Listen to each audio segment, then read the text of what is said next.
नतीजे अच्छे, लेकिन इसके अलावा निफ्टी पैक में टाटा कंज्यूमर के नतीजे कमजोर रहे, एलएनटी के नतीजे भी कमजोर रहे। तो कई सारे स्टॉक्स जो नतीजों के दम पर आज फोकस में रहेंगे। ब्रोकरेज रिपोर्ट भी इन्हीं नतीजों पर निकल कर आई है और रविंदर अब हमारे साथ जुड़ चुके हैं। Ravinder, good morning. बताएं ब्रोकरेज हाउसेस का इन नतीजों पर क्या कहना है? जी, तो सबसे पहले हम शुरुआत करते हैं एलएनटी से, जहाँ पर नुवामा ने जो है ब्रोकरेज नोट निकाली है एलएनटी पर, और उन्होंने मेंटेन रखा है buy rating and target price जो 4000 का रखा है।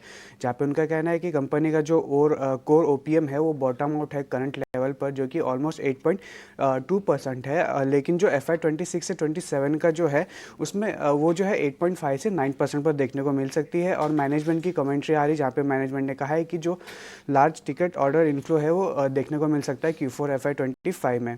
अगला जो स्टॉक फोकस में रह सकता है टाटा कंज्यूमर, जहां पर गोल्डमैन सैक्स ने रिपोर्ट निकाली टाटा कंज्यूमर पर, और उन्होंने न्यूट्रल रेटिंग को मेंटेन रखा है एंड टारगेट प्राइस जो 1040 का रखा है। जहाँ पे उनका कहना है कि जो टी इन्फ्लेशन है वो कंटिन्यू रह सकती है अगले कुछ क्वार्टर्स के लिए। और टाटा कंज्यूमर ने जो है उसका जो टी बिजनेस में जो वॉल्यूम है वो काफ़ी अच्छे आए हैं as compare to Hindustan Unilever.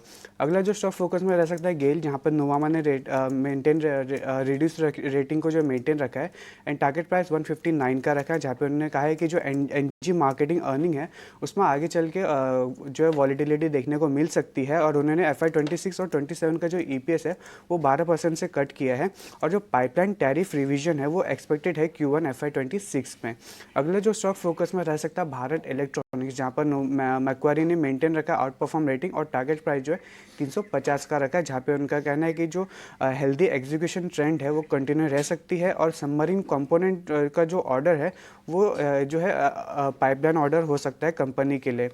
इसी के साथ साथ पीबी फिनटेक भी आज फोकस में रह सकता है, जहाँ पर मैक्वारी ने अंडर परफॉर्म रेटिंग को मेंटेन रखा है और टारगेट प्राइस जो है 1530 का रखा है। जहाँ पे उनका कहना है कि जो इंश्योरेंस सेगमेंट का जो ग्रोथ मोमेंटम है वो स्ट्रांग है, और लेकिन जो क्रेडिट रेवेन्यू है वो कंटिन्यू डिक्लाइन देखने को मिल सकती है। और पीबी फिनटेक के जो करंट वैल्यूएशन है वो काफ़ी एक्सपेंसिव लग रहे हैं।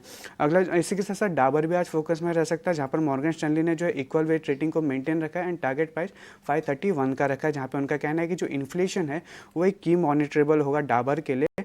और इसी के साथ साथ JP मॉर्गन ने मेंटेन रखा है न्यूट्रल रेटिंग डाबर पर, जहाँ पे उन्होंने टारगेट प्राइस जो 550 का रखा है।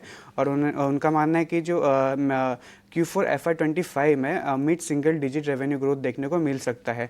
और आखिरी जो स्टॉक आज फोकस में रह सकता है रेस्टोरेंट ब्रांड एशिया, जहाँ पर CLSA ने जो है आउट परफॉर्म रेटिंग को मेंटेन रखा है और टारगेट प्राइस 109 का रखा है। जहाँ पे उन्होंने जो है FY25 से 27 का जो EBITDA है वो 4 से 9% देखने को 4 से 9% जो कट किया है वीकर इंडोनेशिया सेल्स के चलते। नतीजों की बात की, नतीजों पर ब्रोकरेज हाउसेस का क्या कहना है उस पर भी हमने चर्चा कर ली, लेकिन खबरों के